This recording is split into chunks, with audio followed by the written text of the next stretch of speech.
اشمعنى يا جماعة الراجل من حقه يختار واحدة واتنين وتلاتة وممنوع ان الواحدة تختار اكتر من واحد؟ انا مثلا بنت جذابة وعارفة قيمة نفسي قوي، وعارفة ان الجواز مش لعبة ومش حاجة سهلة، وعارفة العادات والمبادئ كويس جدا، وعارفة اخلي كل واحد يقف عند حده كويس قوي. انا مثلا مرتبطة بدل الواحد ب4. ايوه مرتبطة، وايه المشكلة؟ لكن عندي مبدأ ان محدش يقدر يلمس مني شعرة واحدة. اصل انا عارفة شباب الايام دي لو لمس ايدك بس كده انت نزلتي من نظره درجة، ولو لمس اكتر واكتر كده انت بتنزلي درجات كتير قوي. وكل ما بتمنعي نفسك منهم هم اللي بيحاولوا اكتر من مرة ان هم يجولك. فانا من حقي اجرب واختار مرة واتنين وتلاتة واربعة، ومن حقي ان انا اختارك واعرف صفاتك قبل ما تيجي تخطبني. انا واحدة اول حد دخل في حياتي هو كان معيد في الجامعة، وطبعا كان المعيد ده كل البنات بتحبه وكل البنات كانت عينها منه، وهو عاجبني قوي. وانا من طبعي ان انا لما بشوف حاجة الناس كلها حواليها لازم انا اللي اخدها. بدأت ابصله باعجاب علشان احسسه من بعيد لبعيد ان انا معجبة بيه. انا من النوع اللي عندي عادي ممكن اقرب من شخص بنظرات بحاجات كده، بس ما حسسوش ان انا مرمية عليه. لازم هو اللي يجي بعد كده ويتعرف عليا. وفعلا حصل. المعيد اللي في الجامعة بتاعتي فعلا بدأت أبصله بنظرات إعجاب من بعيد لبعيد، وبدأت إن أنا أتحجج إن أنا كل شوية أسأله سؤال، وأروح له المكتب أسأله وأقوله أنا مش فاهمة الحتة دي، لحد ما حسيت برضو في نظراته إن في إعجاب من ناحيته. وفعلا صارحني بعد كده بإعجابه بيا، وبعد كده صارحني إن هو بيحبني وإن هو عايز يرتبط بيا ويتقدملي. قلتله لأ، مش بالسرعة دي، لازم أتعرف عليك الأول وناخد وقتنا، وبعد كده نبقى نفكر في حتة الخطوبة. قالي أنا موافق، وفعلا قعدنا فترة حوالي 6 شهور نتعرف على بعض، وقعدنا نتكلم ونتقابل بس بدون ما يلمس مني شعر. لكن في خلال ال6 شهور دول ما كانش المعيد بس اللي في حياتي، كان مهندس. من أول ما شوفته هما بيطلعوا العفش بتاع الشقة، وأنا شوفته بقى واد طول بعرض وحلاوة، أعجبت بيه على طول. حسيت كده إن أول ما شوفته لفت نظري، فبقيت طبعا في الطلعة والنازلة أقوله صباح الخير مساء الخير. وطبعا أنا الحمد لله في كلية من كليات القمة، فكانت الكلية بتاعتي مساعداني إن كل اللي حواليا يبصولي بنظرة إن أنا محترمة، سواء في لبسي أو في مبادئي. والحمد لله مامة الباشمهندس عجبتها قوي، وابتدت هي اللي تخليه ياخد باله مني. وفعلا حسيت ان هو بيبادلني بنفس النظرات ويمكن اكتر كمان. وفضلنا كده لحد ما اتعرفت عليه وتقرب مني، وبدأنا ان احنا نكلم بعض في التليفون ونتعرف على بعض اكتر، لحد ما صارحني بحبه وان هو بيحبني وعايز يتقدمني. قلتله لا، لسه الموضوع ده بدري شوية عليه. ودلوقتي بقى في حياتي 2، المعيد والمهندس. وطبعا انا جايبة اكتر من خط تليفون، جايبة خطين، واحد للمعيد وواحد للمهندس، عشان محدش يشك ان انا بتكلم التاني عليه. وكان كل ما المعيد يتصل بيا اتقل عليه شوية اقوله معلش اصل انا عندي صداع، اصل انا عايزة اذاكر شوية، واقفل معاه واروح اكلم المهندس. وطبعا كل ما بتقل كده على المهندس او على المعيد بحس ان هما عايزين يكلموني اكتر واكتر. طبعا انتوا عارفين ان الممنوع مرغوب، وعارفين ان خصوصا الرجالة لما بتحاولي ان انت تبعدي عنهم هما بيقربولك قوي، وبيبقوا عايزين يعرفوا كل حاجة في تفاصيل حياتك. طبعا انا ما بعملش كده بهدف ان انا عايزة اخون، لا لا، انا بعمل كده بهدف اكتر من كده بكتير، بهدف ان انا عايزة الراجل المناسب، اختار الراجل المناسب لحياتي. يعني اللي يكون عامل مشروع جديد بيكون عايز يدرسه من كل النواحي، فده مشروع حياتي أنا. لازم أتأنى ولازم أختار مرة واتنين وتلاتة وأربعة لحد ما ألاقي الراجل المناسب اللي أنا نفسي فيه. وطبعا بعد 6 شهور حسيت إن أنا اتخنقت من المعيد، وإن أنا مش عايزة أكمل معاه. لأ، هو مش ده الإنسان اللي أنا كنت عايزاه، ولا هو ده الإنسان اللي أنا كنت عايزة ارتبط بيه؟ وخصوصا إن ماديات ما كانش كبيرة قوي، يعني كانت حالته المادية مش غني قوي. وأنا منكرش إن أنا كنت عايزة واحد مرتاح ماديا علشان يخرجني في كل مكان. يا سلام بقى لو خرجني برا مصر كمان. حاساه جد شوية، يعني طول الوقت بيلبس بدل كده وحاجات رسمية. لا لا، مش هو ده. انا ما بحبش الخنقة وما بحبش الاسلوب ده. فطبعا اتكلمت معاه وحاولت ان انا انهي معاه العلاقة، وقلت له ان كل شيء اسمه نصيب. قال لي ازاي؟ طبعا اتصدم من كلامي ده، وقال لي ازاي تعملي كده؟ انا كنت كل ده مستنيكي عشان نتفق على ميعاد واجي اخطبك من باباكي. قلت له معلش مش هينفع نكمل. قال لي ليه طيب؟ انا عملت حاجة؟ قالت له لا، بس انا مش حاساه. قال لها امال انت كنتي بتقوليلي بحبك ليه؟ فين كلامك ليا؟ وفين كلمة بحبك راحت فين؟ قالت له انا قلتها علشان انت قلتها لي. قال لها ازاي تعملي كده يعني؟ انا علشان قلتها لك تروحي ردها لي بنفس الكلام؟ يعني انت حسيتيها خالص؟ طب انا حسيتها، انت ازاي ما حسيتهاش؟ لو ما كنتيش حسيتيها ما كنتيش تقوليها لي وتعشميني على الفاضي، وانا كل ده قاعد مستنيكي عشان اجي اتقدم لباباكي واخطبك انتي. ازاي تعملي فيا كده؟ قالت له معلش كل شيء اسمه ونصيب. وطبعا نهيت الموضوع مع المعيد. منكرش ان انا طبعا اتأثرت وصعب عليا قوي، بس رجعت مرة واحدة وفقت لنفسي وقلت لا، انا مش قليلة، انا لازم اختار الراجل اللي انا عايزاه. وطبعا سمعت بعد كده ان المعيد اتأثر نفسيا وحالته النفسية ما بقتش كويسة خالص. وسمعت برضو ان هو نقل شغله لمكان تاني. اما بقى بالنسبة للمهندس، ابتديت ان انا اتكلم معاه كتير قوي، وبدأنا ان احنا نقرب من بعض في الكلام. وابتدى هو كمان يقرب من بابا وماما طول ما هو نازل وطالع. عايزين حاجة اعملها لكم، عايزين اشيل لكم حاجة، احط لكم حاجة. طبعا انا كل ده فاهماه ان هو بيتقدر منهم علشان يرضيني. وفضلنا مع بعض كده انا والمهندس نتكلم ونتعرف على بعض فترة طويلة. كنت رايحة مرة شركة من شركات الاتصالات علشان كنت عايزة اسحب فلوس على المحفظة عندي. المهم بقى لما رحت وقعت في الواد بتاع شركة الاتصالات اللي هو موظف خدمة العملاء. وطبعا ما اخدش مني اي مجهود علشان حسيت في نظراته ان هو معجب بيا قوي، ان هو مشالش عينيه من عليا من ساعة ما كنت واقفة قدامه. وبرغم ان انا كنت واقفة في طابور، لكن هو قالي تعالي اتفضلي انتي عايزة ايه؟ وطبعا قلتله انا عايزة اسحب الفلوس اللي على المحفظة بتاعتي. طبعا فضل يتلكك بالكلام معايا علشان يطول بالكلام معايا. طبعا انا عارفة الحركات دي. فضل يقولي اديني رقمك، طب ما تعيدي الرقمين يمكن تكوني غلطانة، بعيدي الباسورد كده بتاعك تاني. طبعا انا فاهمة كل الحركات دي. طبعا اتعرفنا على بعض وخد رقمي. هو اصلا كان معاه رقمي وفضلنا نتكلم كتير. اكتشفت ان هو امور، دمه خفيف وبيضحك، كيوت يعني. دلوقتي بقى ما بقاش في المعيد موجود معايا. قلت وماله في الباش مهندس وهو في الموظف بتاع خدمة العملاء؟ كفاية ان الموظف بتاع خدمة العملاء بيضحكني على طول.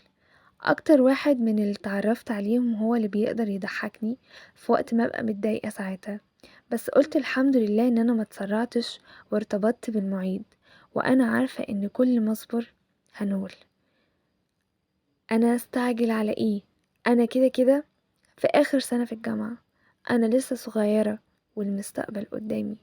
طبعا انا كنت بتكلم من ارقام مختلفة. كنت بكلم الباشمهندس من رقم، كنت بكلم موظف خدمة العملاء من رقم تاني، لحسن يعرف رقمي ويعرف انا بعمل ايه. وكل ده انا بعمله مش علشان انا خايفة منهم، انا بعمل كده علشان محدش يشك او يحسب ان انا بكلم اكتر من راجل، يبقى انا كده مش كويسة. وانا كويسة جدا وعارفة انا بعمل ايه. انا قلتلكم قبل كده ان انا بعمل كده علشان عايزة استقر مع الراجل اللي هقدر اكمل معاه حياتي كلها. انا شايفة ان انا ما بعملش حاجة غلط خالص، وان انا من حقي ان انا اعمل كده. لكن بعد فترة حسيت ان الباشمهندس مش مناسب ليا خالص. مامته كانت مسيطرة عليه قوي، وكان بيسمع كلامها في الكبيرة والصغيرة. فحسيت ان هو مش مناسب لي. تاني حاجة كمان ان هو شاري الشقة بتاعته اللي هيتجوز فيها في وش شقة مامته على طول. يعني انا كل اللي انا عملته ان انا هطلع من شقتي هروح الشقة اللي تحتي على طول. لا لا، مش ده اللي انا عايزاه برضو. انا مش عايزة الشخص ده، انا عايزة حاجة اكبر من كده. وبعدين انا مش هتحمل ان مامته تفضل تتدخل في حياتنا في كل كبيرة وصغيرة. مش دي الحاجة اللي انا عايزاها. فبرضو قررت ان انا اقوله مع السلامة. وطبعا ما كنتش اقدر استغنى عن موظف خدمة العملاء عشان كان دايما بيضحكني وكان دمه خفيف قوي معايا. قلت اخليه، وايه المشكلة؟ على الاقل لما اكون متضايق الاقي حد بيضحكني وفهمني، رغم ان موظف خدمة العملاء كان اقل شخص من اللي انا عرفتهم. لحد ما في مرة جالي ألم فظيع في أسناني، فقررت ان انا اروح اكشف عند دكتور أسنان. وطبعا انا كعادتي ما بروحش عند اي دكتور خالص الا لما اعمل سيرش عنه واعرف هو مكانه فين، واعرف هو غالي ولا لا. ولازم اروح اكشف عند دكتور غالي ويكون المكان في مستوى. وفعلا عملت سيرش لحد ما حجزت عند دكتور أسنان. واول ما دخلت وشفت عربية ايه وشكل ايه وسما ايه، كل الحاجات اللي انا كنت عايزاها لقيتها فيه. واول ما شفته حسيت ان هو مختلف عن كل اللي عرفتهم، وحسيت ان هو ده اللي انا عايزاه. وهو بيخلعلي درس قعدت اقول في نفسي يا ترى هو متجوز ولا مش متجوز، لحد ما ركزت في ايده او ما لقيتش في ايده فيها دبلة.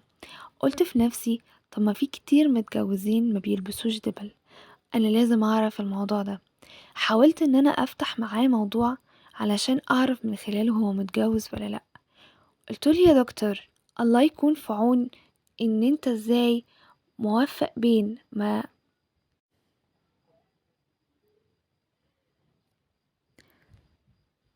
موفق بين حياتك وبين شغلك؟ يعني مراتك بتستحمل ان انت تغيب عن البيت ده كله ازاي؟ هي قابلة كده؟ راح ردد عليا وقال لي انا لسه مش متجوز ولا مرتبط. وطبعا لما اجي افكر في بنت الحلال هفكر في الانسان اللي تقدر ظروفي وتقدر ظروف شغلي. رحت رد عليه وقلت له ربنا يرزقك ببنت الحلال. وطبعا قلت له كده وانا نظرتي كلها عليه، وبين من نظراتي ان انا معجبة بيه طبعا. عرفت من الممرضات ان هو بتاع بنات قوي وبيحب البنات. كانوا ممرضات بيقولوا ان لو الكشف عموما بياخد 10 دقايق، لو في بنت دخلت كشفت عنده ممكن يقعد بالنص ساعة يكشف عليها. وطبعا كالعادة قربنا من بعض ووقعته في شباكي، خدت رقمه وتعرفنا على بعض وقعدنا فترة كبيرة نتعرف على بعض. وحسيت ان هو ده الشخص اللي انا عايزاه. بس للأسف أنا خايفة أرتبط بيه من الكلام اللي كنت سامعاه عنه، إن هو بيحب البنات لكن في كل الصفات اللي أنا بتمناها. بس للأسف كل اللي أنا عرفتهم كانوا مستنيين مني إشارة إن هما يجوا يتقدمولي علشان يخطبوني. لكن ده الوحيد اللي ما فتحنيش لحد دلوقتي في موضوع الخطوبة ولا الجواز ولا الارتباط. هو بس بيكلمني وانا بكلمه، واوقات بخرج معاه وبيخرج معايا. فانا دلوقتي محتارة اعمل ايه. انا عارفة ان انتوا ممكن كتير منكم يقولولي انتي غلطانة، وناس كتير ممكن تشتمني، وناس كتير ممكن يقولولي هو ايه اللي انتي بتعمليه ده. بس ارجوكم محدش يشتمني ولا يغلط فيا، حتى لو انتم مش متفقين معايا في رأيي. انا واثقة اللي انا بعمله صح، متأكدة منه كمان، علشان انا واثقة من نفسي وعارفة انا عايزة ايه. بس انا محتارة هل اكمل مع الدكتور ده ولا استنى كمان، يمكن يجيلي حد احسن منه طبعا. يا جماعة انا شايفة من وجهة نظري ان كل اللي بتعمله ده طبعا غلط، غلط فغلط. ما ينفعش ان الواحدة تضحك على واحد واتنين وتلاتة واربعة في نفس الوقت. مش معنى ان انتي شفتي اشخاص بتعمل كده يبقى انت كده صح ونمشي وراهم او زيهم. وبعدين لا ضمير ولا دين ولا اي حاجة يعني تقبل باللي انتي بتعمليه ده. اولا المعيد الاولاني اللي انتي وعدتيه بكلمة بحبك او بكلمة ارتباط وهو قاعد مستنيكي طول الفترة دي، حرام ان انتي تعشميه ما فكرتيش ان انتي بتكسري قلب كل ده بس علشان ترضي حاجة في نفسك اللي انتي عايزاها وخلاص. ده نوع من انواع الانانية. انا ما قلتش ان الجواز تسرع او تتسرعي، انتي من حقك ان انتي تختاري، بس مش من حقك ان انتي تظلمي شخص وتدوسي على قلبه، وبعدين ان انتي تجيبي اكتر من خط تليفون وتكلمي اكتر من واحد في خط تليفون. انتي بتبرري لنفسك ان انا ما بعملش حاجة غلط وان انا ما بخونش، بس في الواقع او في الحقيقة اللي انتي بتعمليه ده هو الغلط بعينه. الواقع بيقول ان انتي كده بتخوني، وان انتي كده ما بتعرفيش تحبي، ولا عندك قلب، ولا عندك مشاعر، ولا عندك ضمير، ولا عندك دين. انتي لو عايزة تتعرفي على واحد معين علشان تتأني، اتعرفي على واحد بس. لو ما عجبكيش سيبيه من غير ما تعشميه بأي حاجة، وممكن تتعرفي على التاني عادي، بس بدون ما تتعرفي على كل دول في وقت واحد. انتي كده بتظلمي نفسك وبتظلمي كل اللي بيجيلك وبيتقدملك، او كل اللي بيتعرفوا عليكي او تتعرفي عليهم. ولو فضلتي على كده انتي مش هتعرفي ترتبطي بأي حد خالص، مش هتعرفي تحبي ولا تحبي نفسك اصلا. فانا من رأيي ان انتي تتراجعي عن كل اللي انتي بتعمليه ده، وتغيري اسلوب حياتك كله، وتركزي على حاجة واحدة بس، ودايما تخلي الضمير والأمانة والدين قدام عينيكي. والجواز يا جماعة مش تحدي، ولا هو مثلا ان انا ابقى شاطرة وهتأنى بقى وانا هعرف اصطاد وانا هعرف اختار.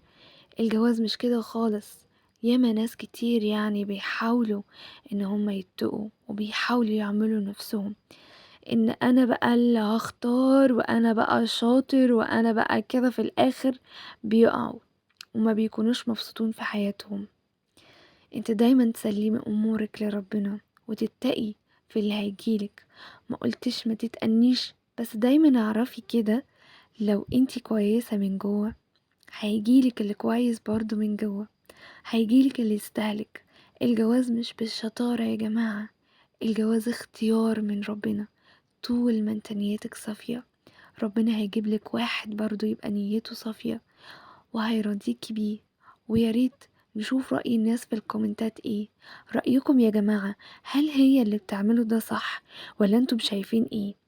اشوفكم في قصة جديدة. باي باي.